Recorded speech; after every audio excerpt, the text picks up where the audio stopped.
কংগ্রেস সভাপতি, মঞ্চে উপবিষ্ট আমাদের শ্রমিক, মজুর এবং বস্তি সংগঠনের নেতৃবৃন্দ এবং কিষাণ সভার নেতৃবৃন্দ, আজকে উপস্থিত কংগ্রেস দল, একটা খুব কঠিন অবস্থার মধ্য দিয়ে আমরা আজকে যাচ্ছি। পরিস্থিতি অত্যন্ত জটিল, কোন সন্দেহ নেই, কিন্তু অনেকগুলো সম্ভাবনার দিক আছে। সেই দিকগুলি আমাদেরকে ভালো করে খুঁজে পার করা দরকার। আজকে কৃষক আন্দোলনের অনেকগুলো সমস্যা আছে। একসময় যেভাবে কৃষক আন্দোলন পরিচালিত হতো, আজকের পরিস্থিতি তা না। 1936 সালে লখনৌ শহরে যখন কৃষক সভা প্রতিষ্ঠিত হয়, সেই সভার সভাপতি ছিলেন স্বামী সহজানন্দ সরস্বতী। কংগ্রেসের এক সময় বিশাল নেতা মিনু মাসানি, তিনি ছিলেন এই সংগঠনের সঙ্গে যুক্ত। কয়েকদিন ধরে আপনারা খবর পাচ্ছেন যে রানীগঞ্জে রাহুল সাংকিত্তার, যার মূর্তিটাকে রাতের অন্ধকারে সরিয়ে দেওয়া হয়েছে, তিনি ওই কৃষক সভার সঙ্গে যুক্ত ছিলেন। তৎকালীন সময়ে বহু মানুষ যারা বুঝেছিলেন ইংরেজদের বিরুদ্ধে লড়াই করার ক্ষেত্রে কৃষক সভাকে আমাদের তৈরি করতে হবে, তখন তার মধ্যে অনেক দ্বন্দ্ব হয়েছে। কিন্তু কৃষক সভা প্রথমে আমরা দাবি করেছিলাম স্বাধীনতার দাবি, খুব জোরের সাথে আমরা তুলেছিলাম প্রথম সংগ্রাম। পরবর্তীকালে 1 বছর পরই আমাদের পশ্চিমবঙ্গ প্রাদেশিক কৃষক সভার সম্মেলন হয়েছিল বাঁকুড়া জেলার পাত্রসায়। তৎকালীন আব্দুল্লাহ রসুল থেকে শুরু করে বিনয় চৌধুরী, এসব অনেক নেতা তারা প্রতিষ্ঠা করেছিলেন কৃষক সভা। পরবর্তীকালে জেলায় জেলায় আস্তে আস্তে আমাদের সংগঠন গড়ে উঠেছে। এই যে কৃষক সভা তৈরি হলো 36 সালে, তার আগে বা পরে অনেক বড় বড় লড়াই সংগঠিত হয়েছে গোটা ভারতবর্ষ জুড়ে কৃষকদের নেতৃত্বে। সে মোগলার বিদ্রোহ হতে পারে, সোয়াবি আন্দোলন হতে পারে, আমাদের দেশে বড় বড় নেত্রী গোদাবরী পালনের তাদের নেতৃত্বে আদিবাসীদের বিশাল লড়াই মহারাষ্ট্রে সংগঠিত হতে পারে। তাই ভারতবর্ষের বিভিন্ন প্রান্তে অনেক বড় বড় লড়াই সংগঠিত হয়েছে। তেলেঙ্গানায়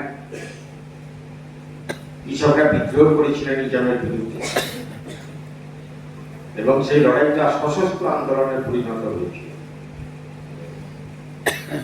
যেসব জায়গায় লড়াই সংগঠিত হয়েছিল, তার একটা মূল কেন্দ্রে এবার সর্বভারতীয় সম্মেলন অনুষ্ঠিত হয়। যতদিন নিজামের সঙ্গে লড়াই ছিল, ততদিন কৃষক সভা কৃষকরা সংগঠিতভাবে সে লড়াই চালিয়েছিলেন। যখন রাষ্ট্রশক্তি যখন সামনে চলে আসে এই আন্দোলন দমন করতে, তখনকার এই ক্ষমতা ছিল না রাষ্ট্রশক্তির বিরুদ্ধে লড়াই করা। বহু কংগ্রেসের মৃত্যু হয়েছে, জেলে গেছে। একটা সাংঘাতিক আক্রমণ তেলেঙ্গানার এই লড়াইকে কেন্দ্র করে শাসক শ্রেণী তৎকালীন সময় কংগ্রেসের যারা ছিলেন তারা সংগঠিত করেছিল। একটা বিরাট লড়াই গোটা ভারতবর্ষের বিভিন্ন প্রান্তে ছড়িয়ে আছে। তার বিস্তারিত অনেকগুলো ইতিহাস, আমি তার মধ্যে যাব না। পশ্চিমবাংলার বুকে দেবাকার আন্দোলন, ওটা পশ্চিমবঙ্গের নারী দেবাকার আন্দোলন। বাংলাদেশের বিভিন্ন জেলা, আমাদের হাওড়া, হুগলি, মেদিনীপুর, এই সমস্ত জায়গাতে দেবাকার আন্দোলনের অনেক স্মৃতি আছে। আমরা সবাই জানি, ইতিমধ্যেই আমাদের সঙ্গে আলোচনা হয়েছে বিভিন্ন সময়, কংগ্রেসের অনেকে যারা একটু পড়াশোনা করেন তারা জানেন যে 1793 সালে লর্ড কর্নওয়ালিস চিরস্থায়ী বন্দোবস্তর পর আমাদের দেশে যে জমিদার পত্তনিদার তাদের যে প্রতিষ্ঠা হয়েছিল, এবং জমি খন্ড খন্ড, একটা জমিদার তার নিচে আবার জমিদার, তার নিচে আবার জমিদার, তাদের ছিল মারাত্মক ভাবে শোষণ কৃষকদের উপর। তারা যে জমি পেয়েছিলেন তার জন্য হাড় ভাঙা পরিশ্রম, কোন মজুরি না, কোন টাকা না, তাকে কার্যত বেকার শ্রম দিতে হবে। একদিকে জমি দিয়ে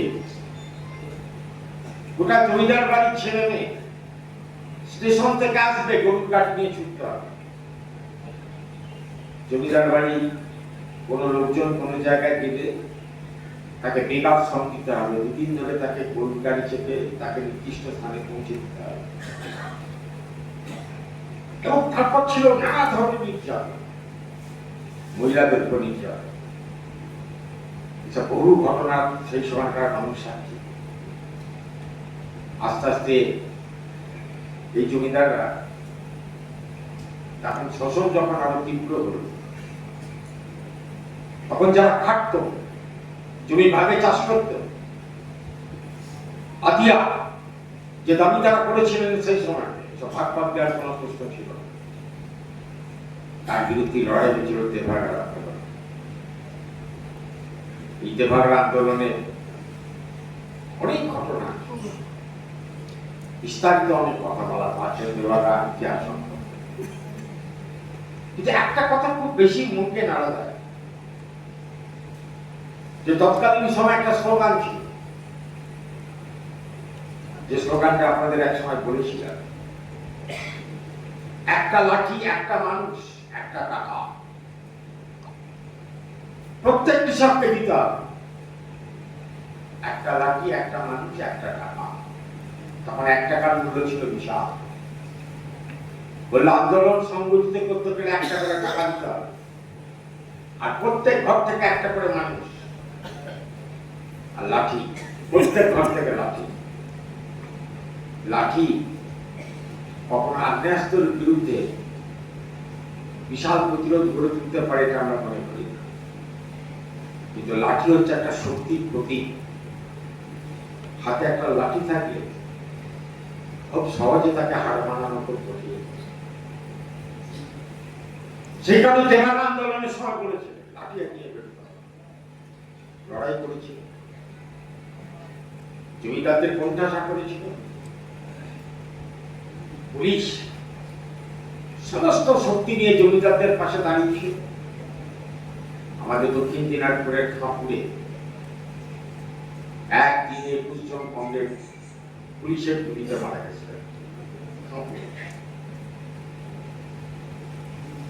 রসুল সাহেব বলছেন যে খাঁপুরে গুলি চালানোর পরের দিন আমি গেলাম, খবর দিলাম তাদেরকে,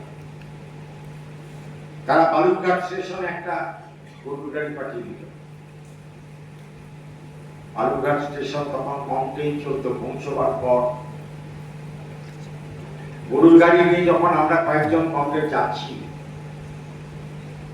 মাঝ রাস্তা পুলিশ আটকাল। পুলিশ বলল আপনাদেরকে খাঁপুর আমরা যেতে দেব না। পুলিশ আমাদেরকে কার্যত গ্রেপ্তার করে ধরে নিয়ে এলো বালুরঘাট। রসুল সাহেব বলছেন একটা অদ্ভুত জিনিস আমি লক্ষ্য করলাম, যে গরুর গাড়ি করে আমাদেরকে নিয়ে যাওয়া হচ্ছিল, আমাদেরকে পুলিশ গ্রেপ্তার করার পরে সেই গরুর গাড়ি একবারে নিজের বাড়িতে যে পৌঁছে গেল। তারা যখন দেখলো বাড়ি ফাঁকা, কেউ নেই, তখন হই হই করে খুঁজতে বেরোলো কোথায় আছে রসুল সাহেব। তখন তারা জানলো বালুরঘাট স্টেশনে তাদেরকে আটকে রেখেছে, পরে ছেড়ে দেয়। আমি বলছি বহু লড়াই, তেভাগা আন্দোলনকে কেন্দ্র লড়াই।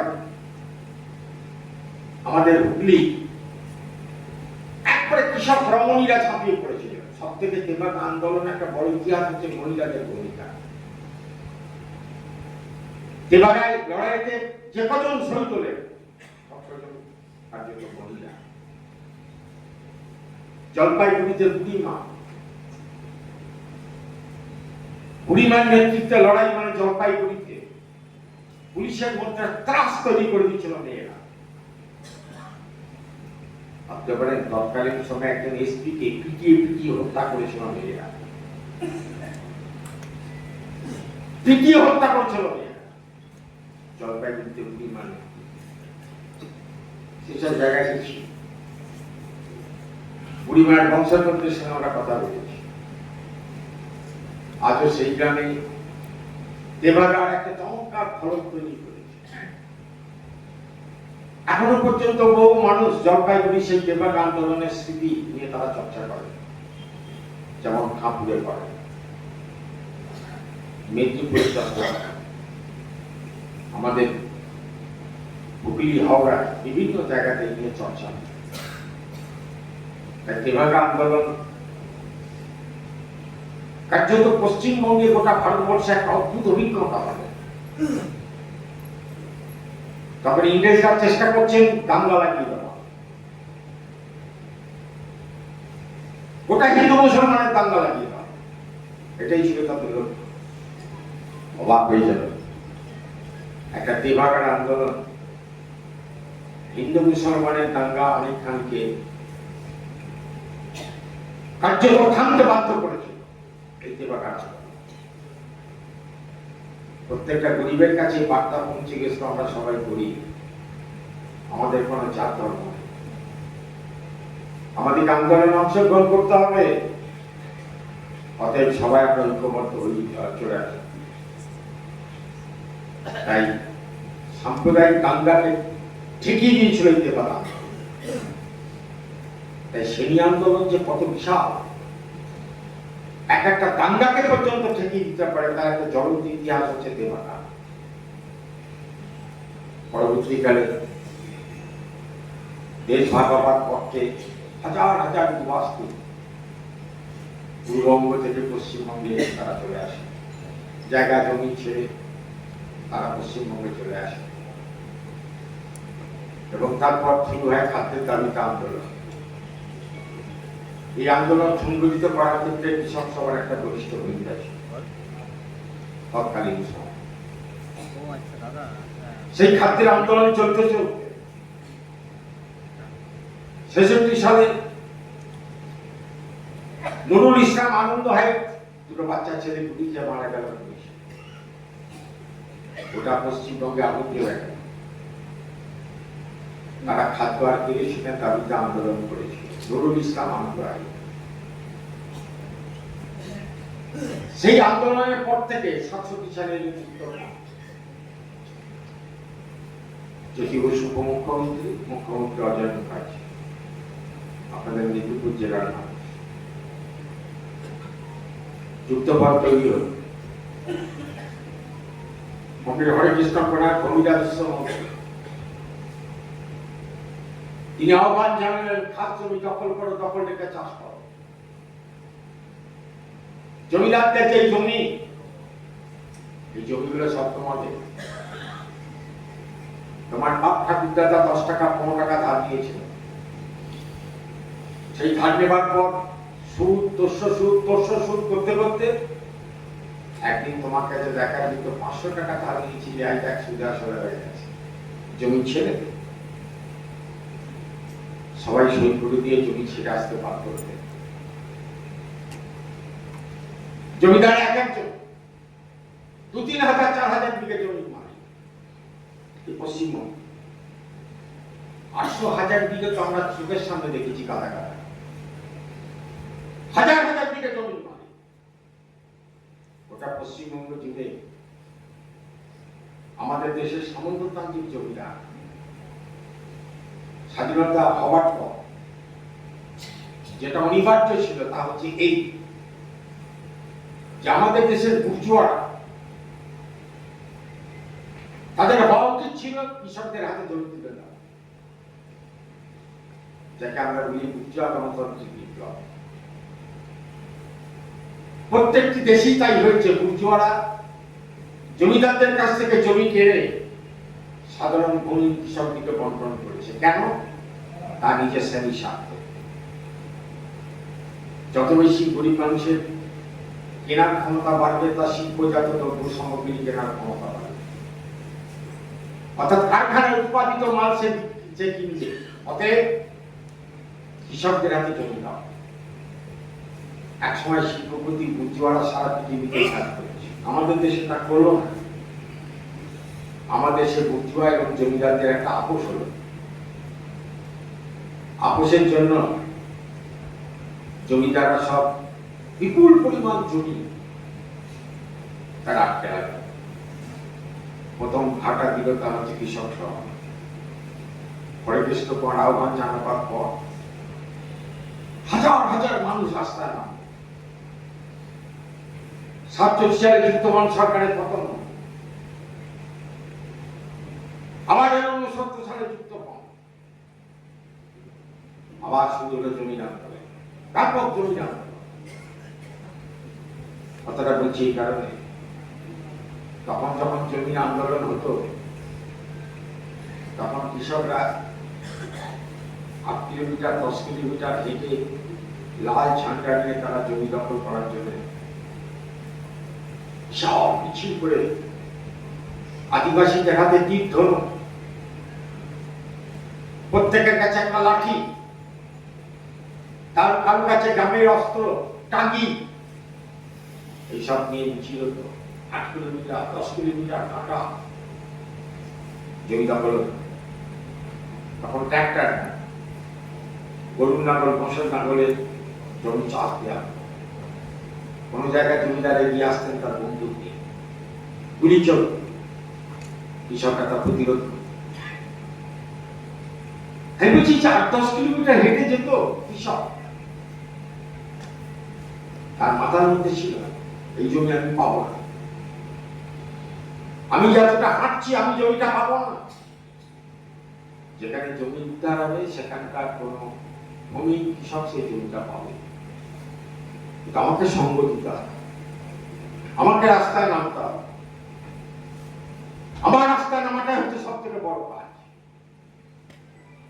মানুষ রাস্তায় নামতে 8 কিলোমিটার 10 কিলোমিটার নামতে।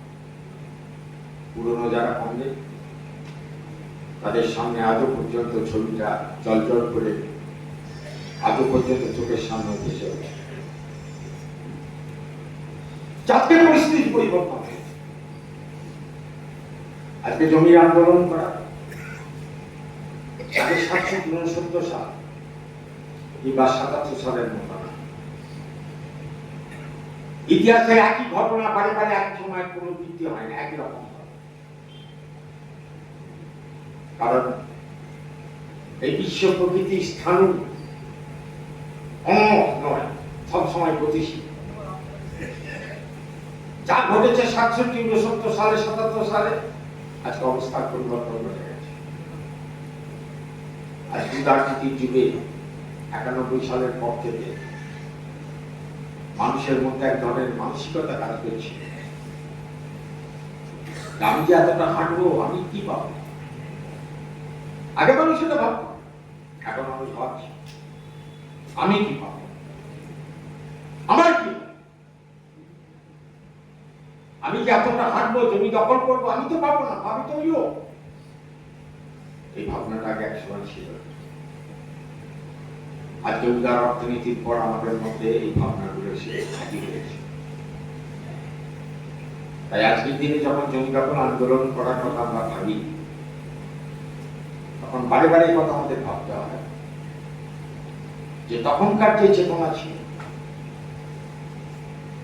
আজকে যে মানুষের চেতনা এটা এক জায়গায় নেই। এখন একটা সুবিধাবাদী, একটা স্বার্থপরতা মন, আমি কি পেলাম, আমার কি লাভ, এই জায়গাটা ছিল। আজকের সময় উপযোগী মানুষের চিন্তা ভাবনার পরিবর্তন আমরা কিভাবে ঘটাবো, এটাই হচ্ছে কঠিন প্রশ্ন আমাদের কাছে। এটাই সব থেকে বড় প্রশ্ন। আমাদেরকে মনে রাখতে হবে, যেমন গান্ধীবাদ একটা কথা বলার চেষ্টা করে যে তার পথই নির্ধারণ করবে তার গন্তব্য কি হবে। দক্ষিণপন্থীরা এটা ভাবে, গান্ধী এটা ভাবতে হবে যে তার পথে নির্ধারণ করবে তার গন্তব্য কি হবে। আর আমরা কি বলতাম যে তার গন্তব্য কি হবে, তার গন্তব্য কে নির্ধারণ করবে, যে তার পথ কি হবে, তার গন্তব্য ঠিক করে দেবে তার পথ কি হবে। 1977 সালে পশ্চিমবঙ্গে বামফ্রন্ট সরকার যখন প্রতিষ্ঠা হয়, লেনিন কোন জায়গায় লিখে যায়নি যে অঙ্গরাজ্যে সরকার পরিচালনা করতে গেলে কি কি করিতে হইবে। লেনিন কোথাও লিখে, কার্ল মার্কস লিখে, পৃথিবীর কোন দেশের কোন ইতিহাস ছিল না। তাই যদি বাবুকে তার গন্তব্য 77 সালে পথ চলতে চলতে তাকে ঠিক করে নিতে হচ্ছে পথ, সাথে একটা রাস্তে গুরু নিয়ে প্রতিদিন জঙ্গল কেটে কেটে রাস্তা তৈরি করতে হয়েছে কমপ্লিট জ্যোতি বসু। নতুন রাস্তা কি হবে, আমাদের গন্তব্যের মধ্যে দিয়ে আমাদের পথ খুঁজে দিতে হবে। তাই প্রথমের দিকে ভূমি সংস্কার, আস্তে আস্তে আমরা শুরু করলাম ক্ষমতার বিকেন্দ্রীকরণ, একটার পর একটা কাজের মধ্য দিয়ে আস্তে আস্তে বামফ্রন্ট ওটা পশ্চিমবঙ্গের মাটিতে অনেক বেশি সুপ্রতিষ্ঠিত হবে। কোন নির্দিষ্ট পথ আমাদের কাছে ছিল, গন্তব্যের মধ্য দিয়ে আমরা পথে পৌঁছবার চেষ্টা করেছি। সেজন্যই পণ্ডিত ব্যক্তিরা বলেন আমার কর্মী সংখ্যা অল্প ক্ষতি নেই, কিন্তু তাদের অনেক ভালো হতে হবে, অনেক মর্যাদা সম্পন্ন হতে হবে। মানুষের তাকে দেখে যেন আত্মবিশ্বাস বাড়ে, মানুষ তাকে যেমন নিজের আত্মীয় বলে মনে করে। আজকে যেমন টেলিভিশন, খবরের কাগজ, যারা গন্তব্যের কথা ভাবে তারা নির্ধারণ করে দিচ্ছে কমিউনিস্টদের পথ কি হবে। আজকে টেলিভিশন, খবরের কাগজ তারা ঠিক করে দিচ্ছে আমাদের পথটা কি হবে। প্রতিদিন আলাপ আলোচনা দেখবেন, একটু সচেতন ভাবে যদি নজর করেন তাহলে দেখবেন এই বিষয়গুলি আপনার কানের মধ্যে আসবে। এই ফলে দেখবেন এই গন্তব্যের কথা না বলবে আমরা কেউ সুবিধাবাদী পথ আমরা বেছে নিচ্ছি। আমাদের কি গন্তব্য আমরা ভাবছি না, কিন্তু আমরা সুবিধাবাদী অবস্থান বেছে নিচ্ছি আমাদের মধ্যে কেউ। একবারে মাথার মধ্যে আমাদের আছে কৃষক সভাটা নিল, কিন্তু যখন বিজেপি প্রচার করছে তখন আমারও মনের মধ্যে একটা অন্তরে দোলা লাগছে, আমরা একটু টেস্ট করে দেখি না।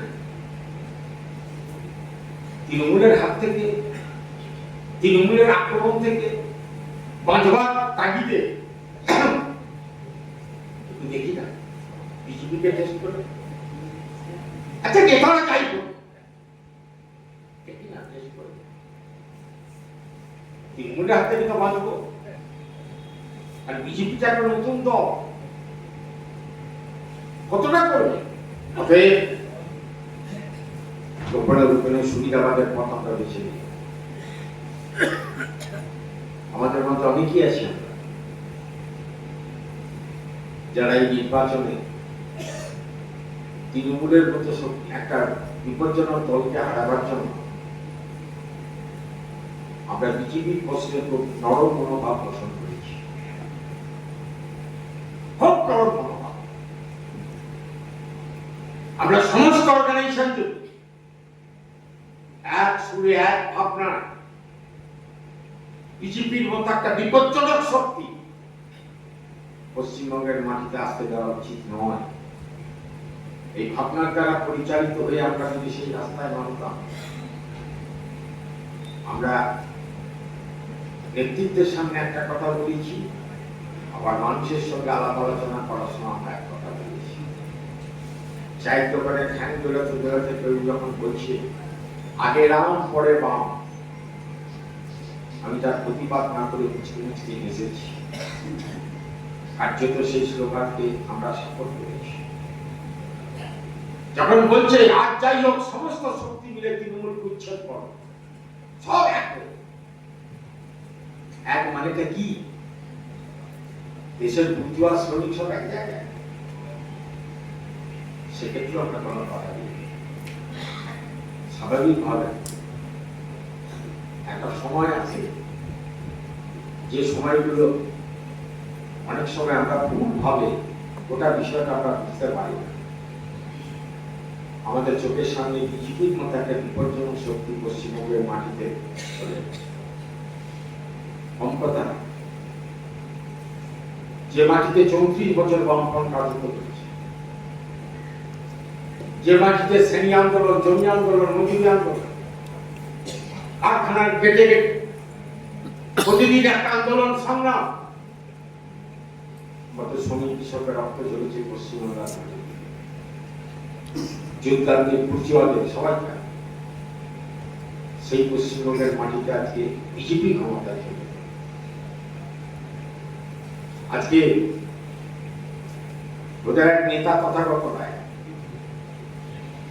তিনি বলছেন সব সময় লক্ষ্য রাখবেন তৃণমূল ধ্বংস হচ্ছে,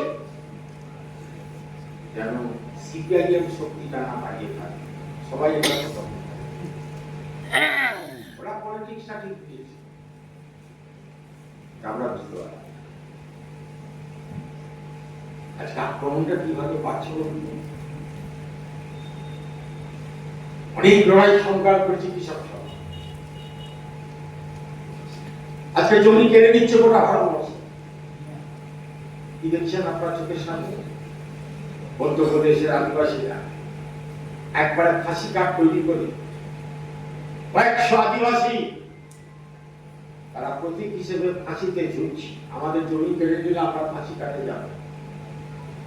লড়াই করছে আদিবাসীরা, মেয়েরা সব চিতা সজ্জা জ্বালিয়েছে, চিতা জ্বালিয়েছে, দাঁড়িয়ে তারা প্রতিবাদ করছে। লক্ষ লক্ষ মানে একর জমি, কয়েক লক্ষ একর জমি আজকে আদানি আম্বানির হাতে তুলে দিচ্ছে। বিস্তীর্ণ বনাঞ্চল ধ্বংস হয়ে যাচ্ছে, আদিবাসীরা সেখানে থাকতে পারবে না। তাদের জমি জঙ্গল জীবিকা সবকিছু আজকে কেটে দিচ্ছে। আজকে আরাবল্লী পর্যটন আজকে ধ্বংস করে দিচ্ছে আপনারা। ওদিকে নিকোবর দ্বীপপুঞ্জ, গোটা দ্বীপপুঞ্জকে ধ্বংস করে তৈরি হচ্ছে শহর। 10 লক্ষের মতো গাছ কাটা যাবে। আজকে কিরকম স্নায়ু হতে দেখছেন, আজকে পরিবেশের কেমন পার্থক্য হচ্ছে। এবার বিজ্ঞানীরা বলছেন এর নিলো আর একটা প্রভাব পশ্চিমবঙ্গে পড়বে। এমন হতে পারে ভাদ্র আশ্বিন মাসে 1 ফোঁটা বৃষ্টি হবে, একটা বিরাট খরা হওয়া সম্ভব। গোটা দেশ জুড়ে একটা সাংঘাতিক উৎপাদন ব্যাহত হবে। বলছে আমনের উৎপাদন কমবে, গোটা ভারতবর্ষ ধানের উৎপাদন কমবে। এত বনাঞ্চল ধ্বংস, পুঁজিপতিদের স্বার্থে আদানি আম্বানিকে সব দিয়ে দিচ্ছেন মোদী, আর তারা গাছ কাটছে, ধ্বংস হয়ে যাচ্ছে গোটা বনাঞ্চল। জলবায়ু পরিবর্তন হচ্ছে। আজকে 42-43 ডিগ্রি সেন্টিগ্রেড আমরা হাঁপাচ্ছি, ওদের ধরতে পারছি। এইটা হবে 55 ডিগ্রি, এইটা হবে 55 ডিগ্রি। আমাদের দেশের বড় মানুষ আর 5-10 বছর পর গ্রীষ্মকালে চূড়া করতে পারবে। যেভাবে বনাঞ্চল ধ্বংস করার পর প্রকৃতির একটা বড় পরিবর্তন হচ্ছে। আমি কংগ্রেসদের বলতে চাই, এই কঠিন পরিবেশটা তৈরি করছে তো বিজেপি, আমরা ধরতে পারলাম না। আজকে বিশ্ব বাণিজ্য সংস্থা তার সঙ্গে যে চুক্তি হলো, কবিরা প্রত্যেকেই জানেন আমাদের দেশের লগ্নি পুঁজি, আজকে তো লগ্নি পুঁজি গোটা পৃথিবী ঘুরে বেড়াচ্ছে প্রতিদিন। এখানে বড় বড় কারখানা করার জন্য বিদেশিদের কোনো মনোভাব নেই, কার মনোভাব নেই বিদেশিদের। আমেরিকা, ইংল্যান্ড, জার্মানি, তাদের কাছে এখন লগ্নি পুঁজি। সকালবেলায় ওয়াশিংটনে লাঞ্চ সার, ব্রেকফাস্ট সার, হংকং এসে লাঞ্চ সার, আর ডিনার করে বোম্বেতে। সারা পৃথিবীতে লগ্নি পুঁজি ছুটে বেড়াচ্ছে। আমাদের দেশে বিশ্ব বাণিজ্য সংস্থা যে পরিবেশটা তৈরি করছে সব থেকে বিপজ্জনক হচ্ছে আমাদের দেশের মেহনতি মানুষের, সব শ্রমিক, সব সমস্ত মানুষ। শুনলেন না কমরেড মেনশন করলো আগামী 22 তারিখে আমেরিকার সঙ্গে চুক্তির ফলে যে শোচনীয় অবস্থা তৈরি হবে, তার জন্য ট্রাম্প এবং মোদীর কুশলবুদ্ধি আরো করতে হবে। আমরা এমনি করবো, আমাদের বোঝা দরকার কি সাংঘাতিক অবস্থা আজকে ভারতবর্ষে হতে চলেছে। কল্পনা করতে পারে আমেরিকা সিদ্ধান্ত নিল যে 50% ট্যাক্স দিতে হবে যে কোনো শিল্পায়িত দ্রব্য সামগ্রী, ভারতবর্ষের যে কোনো শিল্পজাত দ্রব্য সামগ্রী আমেরিকাতে পাঠালে 50% ট্যাক্স দিতে হবে। প্রথমে বাড়ি ছিল, তারপর 50%, তারপর হইচই হওয়ার পর গোটা দেশ জুড়ে একটা বিশাল প্রতিবাদ হওয়ার পর হঠাৎ করে আমেরিকা সেই পরিবর্তন করে করলো 18%। 18%, 50% থেকে কমিয়ে করলো 18%। আমাদের দেশে কিছু মূর্খ, জ্ঞান নেই, আদৌ সচেতন, বিজেপির আইটিসে চাকরি এটা সব বাজারে ছেড়ে দিল যে নরেন্দ্র মোদীর কি বিপুল ক্ষমতা। 50% ট্রাম্প যে শুল্ক বসিয়েছিল সেটা কমিয়ে দিল 18%।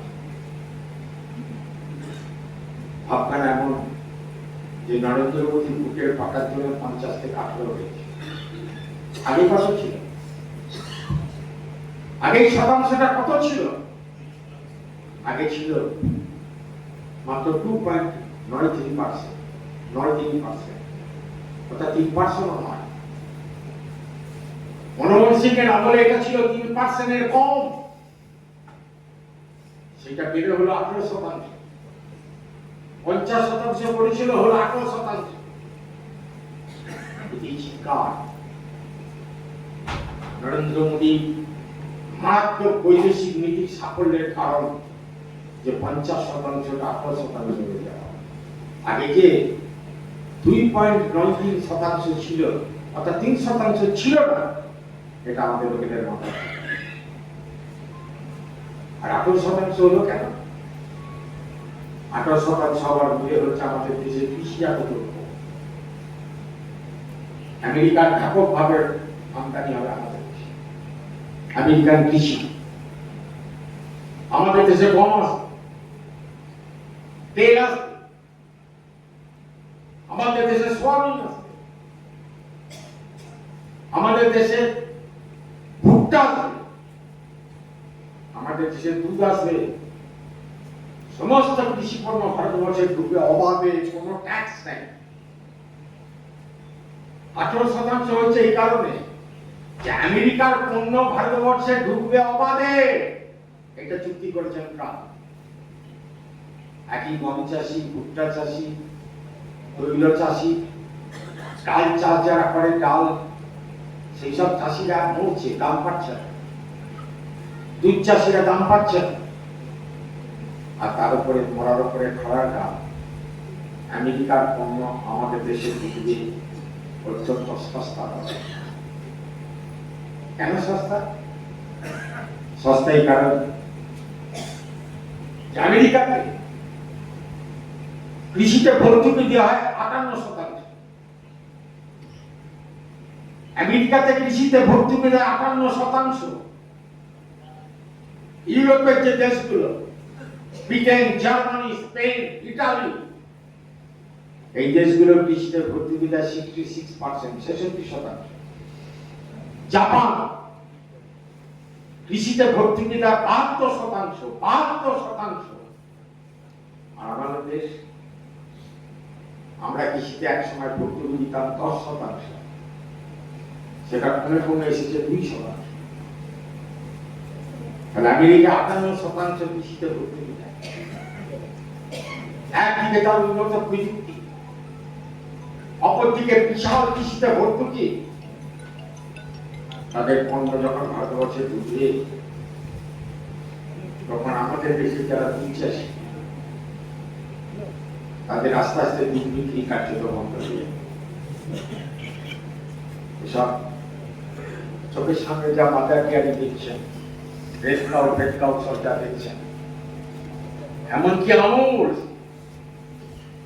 তাকেও ভবিষ্যতে চাষ করে একবারে সমস্ত কৃষি পণ্য হুড়ুর করে ঢুকবে ভারতবর্ষে। কি হবে? প্রতিবাদ করবেন না? কৃষক প্রতিবাদ করবেন না? আজ উদার অর্থনীতি চালু হওয়ার আগে একটা কথা স্পষ্ট ভাবে ছিল, তা হচ্ছে যে আমাদের দেশে যেগুলো আমাদের দেশে তৈরি হয় সেগুলো বিদেশ থেকে আমদানি করা যাবে না। আমাদের দেশে যেগুলো তৈরি হয় বিদেশ থেকে আমদানি করা যাবে না। আজকে সেই জিনিস ভারতবর্ষে হুড় করে একই তো কৃষক দারুণ কষ্ট। আজকে ধানের দাম নেই, আলুর দাম নেই। আজকে সমস্ত কৃষকের অন্ধকার জীবন। ভর্তুকি 2%, সারের দাম উপর্যুপুরি বাড়ছে। আগামী দিনে আসছে প্রিপেড স্মার্ট মিটার, সাবমার্সিবল সালো আচরণ, বাড়ির গৃহস্থদের বাড়িতে বিদ্যুৎ, এই বিলাসগুলো আপনি কল্পনা করতে পারবেন। তাই কৃষকের চাকরির উপর একটা সমস্যা আছে। আর সেই অবস্থায় আজকে যদি আমেরিকার পণ্য বিনা বাধায় ভারতবর্ষে ঢোকে, অস্ট্রেলিয়ার দুধ যদি ভারতবর্ষে ঢোকে বিনা বাধা, তাহলে এখানকার দুধ চাষীদের কি অবস্থা হবে? আমেরিকা এক একটা ফার্ম, অনেকেই ছবিতে দেখেছে, আমরা তো যাইনি, পড়েছি। এক একটা ফার্মের মানে 5 থেকে 6 হাজার 7 হাজার গরু, বিশাল গরু, 10 হাজার 20 হাজার। আমাদের যেমন আকাল ছেলেরা গরু চড়ায়, অস্ট্রেলিয়ার মতো দেশে হেলিকপ্টার গরুগুলোকে একজোট করে, মাথার উপরে হেলিকপ্টার, এই 10 হাজার গরু যেখানে চড়ছে, তাদের সবাইকে এক জায়গায় জড়ো করার জন্য যে কাজটা করে সেটা হেলিকপ্টার। উন্নত বিজ্ঞান প্রযুক্তি, তাদের দুধ আসে আমাদের দেশে ব্যাপক। আগামী দিনে মেদিনীপুরের রাস্তাঘাটে চায়ের দোকানে আমেরিকা, অস্ট্রেলিয়া। আমাদের এখানকার যারা দুগ্ধ চাষী, তারা কার্যত আর কিছু বিক্রি করতে পারবে না। একই তো বিজেপি সরকারের আক্রমণ পশ্চিমবঙ্গে নেমে গেল, সমস্ত হাট বন্ধ। এই কোরবানির সময়টা বলা হলো যে কোন রকম 14 বছরের নিচে কোনো গরুকে জবাই করা হবে। সাংঘাতিক। আমাদের যে সংখ্যালঘু সম্প্রদায়ের মানুষ কোরবানি দেবার কোনো জবাই করে হাট বন্ধ। আপনার সংখ্যালঘু সম্প্রদায় তাই এতে সব থেকে ক্ষতিগ্রস্ত হলো আমাদের দেশের বাকি দূরে দাস সম্প্রদায়ের মানুষ, যারা 5টা 6টা করে বাছুর বসে, তারপর কোরবানির সময় হাটেতে যে 4 বছর পর 1 লক্ষ টাকায় বিক্রি করে, 7টা বাছুর 7 লক্ষ টাকায় ইনকাম। পানি সম্পদ পালনের মধ্য দিয়ে এক একটা সংসার দাঁড়িয়ে থাকে, বিরাট সে পথটা বন্ধ হয়ে গেল।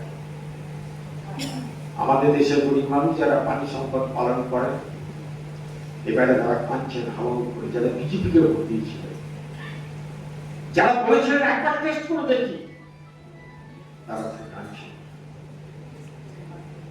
আজকে গোমাংস বিক্রি করার নিষেধাজ্ঞা চালু হয়েছে। এই মোদী কিরকম দ্বিচারিতা! 13 সালে বক্তৃতায় বলছেন, যখন গোমাতাকে কাটা হয় আমার কলজেটা থরথর করে কাঁপে, আমার কলজে। যখন গোমাতাকে বলি দেওয়া, এই জিনিস চলতে পারে না, গোমাতাকে বলি দেওয়া। ক্ষমতা আসার আগে তিনি বক্তৃতা করেন। আর কদিন আগে নিউজিল্যান্ডে বক্তৃতা করলেন, আমার ভারতবর্ষ গোমাংস বিদেশে রপ্তানির ক্ষেত্রে আমরা দ্বিতীয় স্থানে আছি। বক্তৃতা করলেন নিউজিল্যান্ডে। অবস্থা দিকে যাচ্ছে আমাদের দেশ। কি চাই মানুষকে আজকে বোঝাচ্ছে 18% ট্যাক্স হয়ে গেছে। আজকে বোঝাচ্ছে ভারতবর্ষ অনেক নিরাপদ। দেশটা আজকে চরম সর্বনাশের অবস্থা দিকে পৌঁছেছে। প্রতিদিন সংকট আজকে সর্বগ্রাসী। আজকে নিজেরাই দেখছে রাম মন্দিরের সম্পত্তি, বৈষ্ণবী দেবী বিশাল ঠাকুর, সব সম্পত্তি দেখবেন ঠাকুরের চুরি হয়ে যাচ্ছে। লোকে ঠাকুরের কাছে টাকা পয়সা দেয়, সোনা দানা দেয়। অযোধ্যার মন্দিরে, রাম মন্দিরে টাকা পয়সা দেয়, সোনা দেয়। ভাবতে পারেন 100 কোটি টাকা চুরি হয়ে গেল। সব মন্দিরের 500 কোটি টাকা চুরি হয়ে গেল। ঠাকুরও পারল না, চোরগুলোকে আটকা সব চুরি হয়ে গেল। সেদিনে একটা অদ্ভুত ঘটনা দেখবেন রেডিও টিভি। একজন বিজেপি নেতা রাম মন্দিরে চুরির জন্য যখন আঙুল তুললেন, পূজারী ব্রাহ্মণ তিনি আঙুল তুললেন, এই চুরির জন্য দায়ী কে? পূজারী ব্রাহ্মণ। সেই লোকটাকে ভিতর করে মারল বিজেপি নেতা। একবার টেলিভিশন চ্যানেলে একবার তুলে যে মারছে, পায়ে জুতো জুতো। এটা সাধু সন্ন্যাসীদের কথা,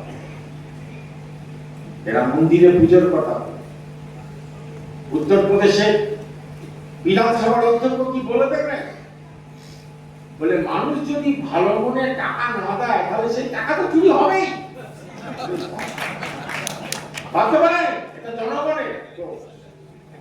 আপনি যখন ঠাকুরকে প্রণামী দিচ্ছেন, আপনি ভালো মনে দিচ্ছেন না খারাপ মনে দিচ্ছেন, তারপর নির্ভর করবে সে টাকা থাকবে কি থাকবে। এটাই যাচ্ছে দেশটার কথা একবার ভাবুন। আজকে কালচারটা কারণ পরিবর্তন হয়ে যাচ্ছে পশ্চিমবঙ্গের দিকে। আজকে শ্যামাপ্রসাদ মুখার্জিকে কবর থেকে তুলে নিয়ে আসা, যে লোকটা ঘৃণ্য, যার স্বাধীনতা আন্দোলনে কোনো অবদান নেই, যাকে আশুতোষ মুখার্জি বাংলার ভাগ থেকে তাড়িয়ে দিয়েছিলেন, যিনি যখন কলকাতা বিশ্ববিদ্যালয়ের উপাচার্য ছিলেন, সেই সময়তে 2জন ছাত্রের উপর শাস্তি দিয়েছিলেন। ব্রিটিশদের প্রতি সে আনুগত্য প্রকাশ করেনি। কত ঘটনা আছে শ্যামাপ্রসাদ মুখার্জির সম্পর্ক। আজকে ভাবতে পারেন শ্যামাপ্রসাদকে তুলে ধরার জন্য আজকে নেতাজি সুভাষচন্দ্র বসুকে গালাগাল শুরু করেছে বিজেপি নেতা। বাচ্চা বয়স, আমরা যখন ছোট, স্বাধীনতা দিবস মানে হচ্ছে বন্দে খাবার দিন। একবার স্কুলে যাওয়ার জন্য রেডি, কেন বন্দে দেবে স্বাধীনতা দিবসে? ওই দিনটাকে বন্দে খাবার দিন বলেই জানতাম। কিন্তু নেতাজি সুভাষচন্দ্রের জন্মদিন যেদিন পালিত হতো, মাস্টার মশাই যখন 2-5টা 10টা কথা বলতো নেতাজি সুভাষচন্দ্র বসুর সম্পর্কে, এই বাচ্চা বয়সে কান খাড়া করে নেতাজি সুভাষচন্দ্র সম্পর্কে আমরা শুনতাম। কাশি হইতে উঠতো বাচ্চা বয়সে। বামপন্থী আন্দোলনের স্রোতধার আসার ক্ষেত্রে সুভাষচন্দ্রের প্রতি ভালোবাসার প্রশ্নটা খুব গুরুত্বপূর্ণ। আর অনেকেই ছিল। আজকে সেই সুভাষচন্দ্র হয়ে যাচ্ছে বিজেপির কাছে গুন্ডা। বিজেপির কাছে গুন্ডা তো পুজো। আজকে রবীন্দ্রনাথের আক্রমণ শুরু হয়ে গেছে। আজকে রাজা রামমোহন, বিদ্যাসাগর, সমাজের যারা নবজাগরণের যারা প্রতীক, এই বাংলার মানুষকে সতীদাহ থেকে বাঁচিয়েছিল, এই বাংলার মানুষের চেতনাকে উন্নত করেছে রবীন্দ্রনাথ নজরুল। তাদের উপর আক্রমণ বিজেপি শুরু হয়ে গেছে। তাদেরকে রক্ষা করার দায়িত্ব আমাদের নিতে হবে। শুধু লেনিন না, লেনিন কার্ল মার্ক্সের উপর আক্রমণ চলছে, কিন্তু বাংলার নবজাগরণের যারা স্রষ্টা, আজকে তাদের উপর আক্রমণ শুরু হয়ে গেছে। আমাদের দেশে দুর্গা পূজা, লক্ষ্মী, সরস্বতী, কালী এসব থাকবে না। এখন দেখবেন সব জায়গায় পৃথিবী ভক্তরা দেখবেন হনুমান মন্দিরের সামনে সন্ধ্যাবেলা জড়ো হয়েছে, আরতি হচ্ছে, সব বসে আছে। আগে সব ছিল না। আজকে রামনবমীর দিনে একবারে লাঠি ডান্ডা নিয়ে সশস্ত্র মিছিল পশ্চিমবঙ্গে সবার আমরা কখন দেখি। আজকে সেগুলো চলছে। অর্থাৎ আমাদের সংস্কৃতির উপর আক্রমণ হয়ে গেছে। আজকে আমাদের পশ্চিমবঙ্গের বাঙালি মানব জগতে যে শিক্ষা, দীক্ষা, সংস্কৃতি যা ছিল, আস্তে আস্তে তার আঘাত হয়ে গেছে। সেই জন্যই কমরেড মেঘনাথ যে কথা বলল, যে কৃষক সভা শুধু একটা আন্দোলন সংগ্রামের মধ্যে, তাকে সংস্কৃতির উপরে জোর দিতে হবে। আজকে আদিবাসী সমাজের গরিবদের নিয়ে কেমন করে খেলা শুরু করতে পারে, কেমন করে স্পোর্টস প্রতিযোগিতা, তাদের মধ্যে যেসব গান, কোথাও কিছু গান, কোথাও ভাগ্য গান, জীবন যন্ত্রণার সঙ্গে যুক্ত করে কিছু গান, ভাগ্য গান, সব প্রচুর ভালো ভালো গান। একসময় নাম বাংলার সব মানুষ মাতিয়ে দিত। সেই সব সংস্কৃতিকে আমরা কিভাবে পুনর্জীবন ঘটাবো, সেটা আমাদের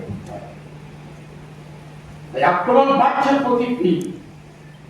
দেখছেন না গোটা দেশে এখন কি চলছে? মিছিল করবেন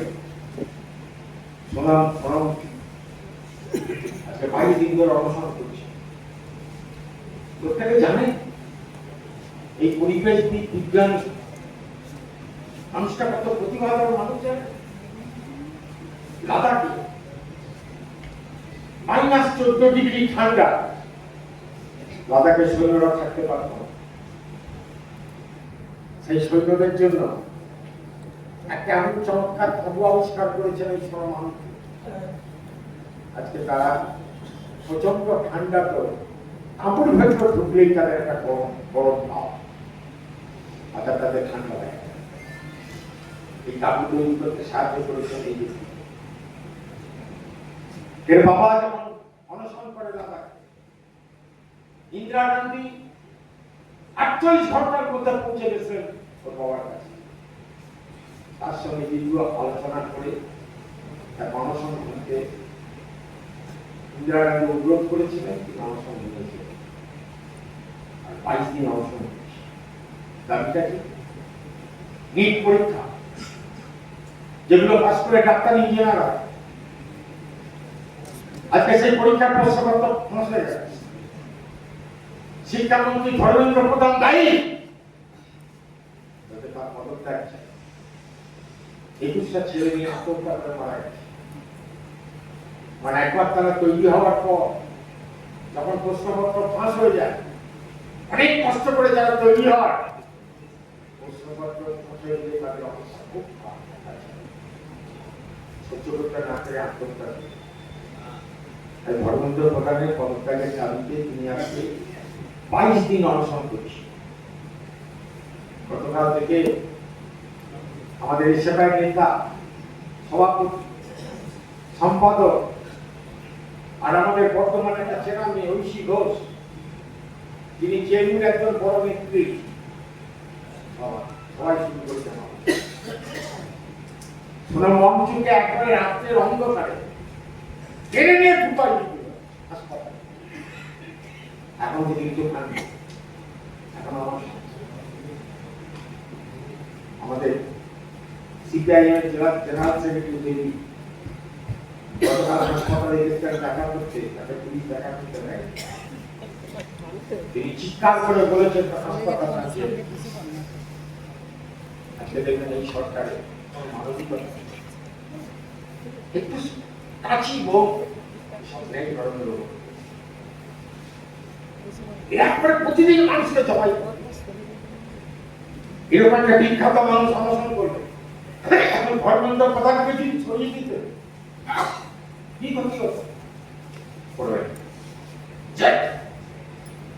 আমার ক্ষমতা, এই তোর ক্ষমতা তো ভারতবর্ষের জনগণ জেনে গেছে। আজকে ট্রাম্প মাঝে মাঝে হুঁশিয়ারি দিচ্ছে, মোদিজি একবার 21টাই ফাইলটা খুলবো, যখন 21টি ফাইল খুলবো বলে তখন মোদির মুখটা চুপসে যায়। কেন? অনেক মহিলা কল্যাণ বহু আছে, সব ট্রাম্পের হাতে। বলছে একবার যদি সেই ফাইলটা একবার ভারতবর্ষের জনগণকে দেখায়, তুমি আর কাউকে মুখ দেখাতে পারবে। তাই যখনই ট্রাম্প বলে 21টি ফাইল, সঙ্গে সঙ্গে মোদিজি একবারে মাথা নিচু হয়ে চোখের সামনে মোদিকে বলছে, জানে ওর ভালো মানুষ, দারুণ মানুষ, কিন্তু ওর চাইজন কিলা, ওর চাইজন কিলা। তখন বলছে, তখন মোদিজি আমার ইউজ করে এই বাচ্চা বাচ্চা ছেলেরা সেখান থেকে বলছে, হ্যাঁ ওকে কিলার মানে কি জানে না, কিলার মানে কি তাও জানে না।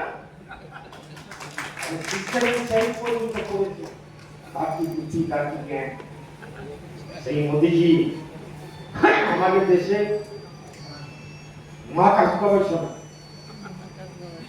প্রায় 100 বেশি লোক ছেড়ে দিল। এই মহাকাশ গবেষণা একটা রকেট যখন যায় লঞ্চ হয়, তখন কোন বিজ্ঞানীর ছবি পাবেন, পাবেন নরেন্দ্র মোদীর ছবি। টিভিতে দেখা হাততালি দিচ্ছে, আপনার এমন তিনি যেন রকেটটা চালাচ্ছেন, রকেটটা যখন তৈরি করেছেন ছাড়া কাউকে দেখতে পাবেন, বড় ইঞ্জিনিয়ার পাবেন। আজকে সেই ইঞ্জিনিয়াররা খুবই আগে সব চাকরি ছেড়ে দিয়ে চলে যাচ্ছে বড় বড় কোম্পানি। একটা দেশের মহাকাশ গবেষণা, বিজ্ঞান, প্রযুক্তি গবেষণা সব কিছু আছে ধ্বংস করার জন্য নরেন্দ্র মোদী। আজকে পরমাণু গবেষণা কেন্দ্র সমস্ত নথি আজকে চলে গেল। ভাবতে পারেন একটা দেশের পরমাণু গবেষণা কেন্দ্রের নথি বাইরে চলে যাওয়া মানে কত সম্ভব। আজকে নরেন্দ্র মোদীর আমলে সেটা হবে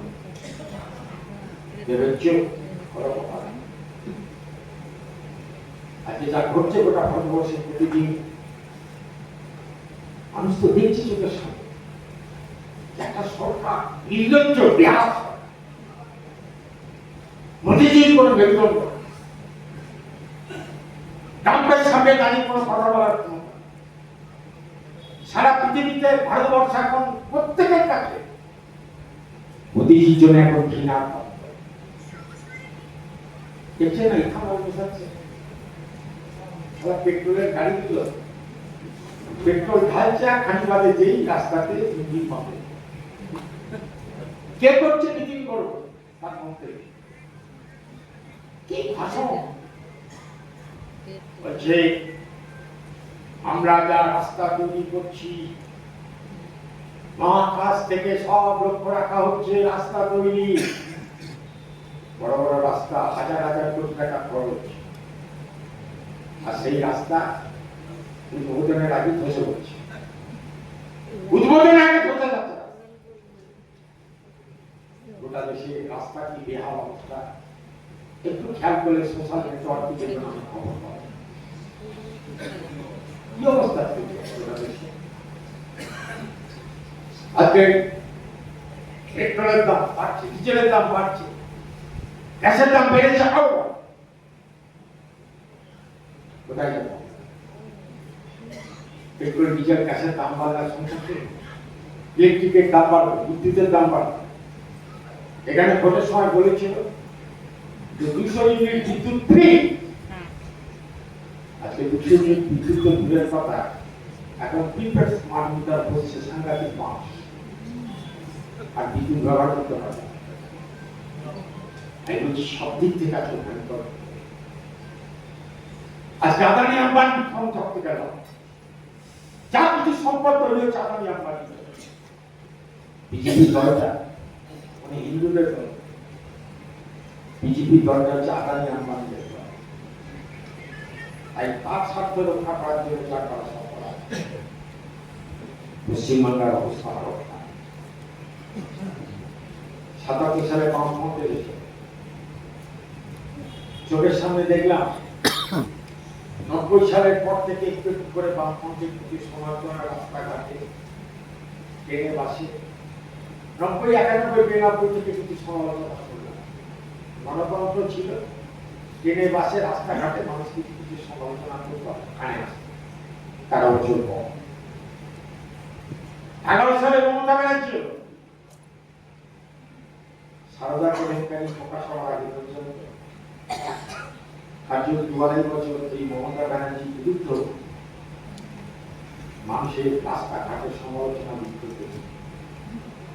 এই জীবনে প্রথম দেখলাম যে একটা সরকার গঠিত বসতে না বসতে আজকে ২-২.৫ মাস ধরে শুরু হয়ে গেছে ব্যাপক সমালোচনা। একবার নেমেই শুরু হয়ে হওয়া উচিত। গোটা পশ্চিমবঙ্গে হকারদের তারা বড় বড় মল তাদেরকে স্টেশনে বসা, যারা চায় ওখান থেকে 10 টাকা চা খেয়ে নি, দুটো পেঁয়াজি কিংবা ফুলুরি কিংবা চপ কিনে নি, একবার দুটো মুড়ি খেতে খেতে ট্রেনে উঠতো, কিংবা ঝালমুড়ি বিক্রি করতো ট্রেনে, সেটা খেত। আজকে ঘুরতে দোকানদার সব শেষ। আজকে পুঁজিপতিদের স্বার্থে বড় বড় মল, এসব ঘাটালা কি মারাত্মক প্রভাব হচ্ছে। একসময় হকারদের পছন্দের ক্ষেত্রে তো আমাদের একটা ভূমিকা ছিল, এমন কিছু কিছু জায়গা, বহু জায়গা ছিল একবার সন্ধ্যে ৭-৮টার পর চুরি ছিনতাই ব্যাপক পরিমাণে, কোন পথ খুঁজে পান। সবাই মিলে তখন ঠিক করেছিলেন জায়গাটাকে কম মনে করতে হবে, দোকানপাট বসা। যখন ব্যবস্থা নিলেন সবার সঙ্গে সঙ্গে দোকান বসে, আজকে সেই সব দোকানকে লোপাট করে। আর সেখানে কোনো কনস্ট্রাকশন করে বিরাট কিছু করে, তখন দোকান করা চুক্তিহীন ভাবে সমস্ত ধ্বংস করা চুক্তি একবারে সহযোগীদের পেতে হবে। এই সরকারের প্রত্যেকটা পদক্ষেপে গরিব মানুষের পেটে লাগে, এই গরিব যার ভুল করলো।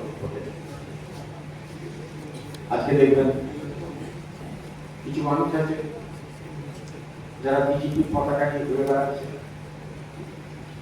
গরিব মানুষের যে অংশের এখনো অহংকার নেই। পশ্চিমবাংলাতে বিজেপি সেই সংগঠন নেই। দেখবেন কিছু আর তার সঙ্গে ভক্তি সব ভালো কিনা ভালো কিনা একটা চোর চোর চোর ডাক্তার চলাবা কোনো কোনো নেতার হাত ধরে ওয়াশিং মেশিনে বিজেপি দিয়ে এখন দিব্যি মুখে হাসি নিয়ে বিজেপি করতে শুরু করে রাতারাতা চোর ডাক্তার আসল বিজেপি করতে তারা কতদিন বিজেপিতে টিকে থাকবে যথেষ্ট সন্দেহ আছে। আর যেভাবে দলে দলে চোর ডাকাত করছে ৩ বছর পর তাদেরকে পড়ালে তারা আসল বিজেপিতে পড়ালে তারা। পশ্চিমবঙ্গে একটা মিছিল হঠাৎ বিজেপির দুর্যোগ চলতে সাহায্য মিছিল করা যাবে না, এখানে মিছিল করা যাবে মাত্র 10 থেকে 15 জন। আমরা আছি কতজন? 100 জন। কম্পিউটার হচ্ছে অফিস, 4 জনকে ধরে মারবো আমরা পারি। আবার কিছু কিছু জায়গায় সংখ্যালঘুদের বিরাট সমাজের দিকে চলে এসেছে, কারণ সংখ্যালঘুদের কাছে এসআইআর হবার পর 27 লক্ষ ভোট বাদ দেওয়ার পর সংখ্যালঘুরা বুঝে গেছে মমতা ব্যানার্জি বাঁচাবে না, তৃণমূল শেষ। এখন বাঁচাতে পারে দলে দলে বামপন্থীরা আসছে, বামপন্থী দিকে চলে আসছে সংখ্যালঘু। তাই কোনো জায়গায় সংখ্যালঘু লোকজন মিছিল করে উঠছে, 13 জন বিজেপি মার্কা লোক আটকালো, মারলো, সেখানে তো আর সিপিএম বিজেপি থাকবে না, হয়ে যাবে। তাই কিছু সময় কিছু অবস্থা পায়, মানুষকে বোঝাতে হবে, গরিবদের বোঝাতে হবে। যে গরিবরা ভুল করলো তাদেরকে বোঝাতে হবে। তুমি তো অন্নপূর্ণার ভান্ডার পাবে না। একটা উদাহরণ, একটা জায়গা সেভিং দেখছি 55,000 মানুষ লক্ষ্মী ভান্ডারের টাকা। এখন আরো বাবা ভোগ পূরণ করার পর অন্নপূর্ণার টাকা ঢুকেছে পাসপোর্টে মাত্র 19,000। এরপর আবার স্কুটিনি হচ্ছে, যে বাড়িতে পেনশন পায় সে বাড়ি থেকে পায়, যে বাড়িতে বার্ধক্য ভাতা বিধবা ভাতা পায় সে বাড়ি থেকে পায়। এবার করতে করতে আমরা নাকি 5 থেকে 6,000 55,000 আর দিন কত পর উঠে যাবো দেখেন। সব জায়গায় ভোটের আগে প্রতিশ্রুতি দেয়, টাকা ভোট বলে কয়েকদিন মুখ্যমন্ত্রী চাঁদামুচি করছে, তারপর দেবেন বাবা শিখিয়ে যাবে সব ক্ষেত্রে গরিবদের বিপদ পাচ্ছে। 100 দিনের কাজ চালু করো, একেবারে চাষ হতে যাবার পর গরিব মানুষের কার্যত খাবার কোনো সংস্থা নেই, গ্রামে গ্রামে যে অবস্থা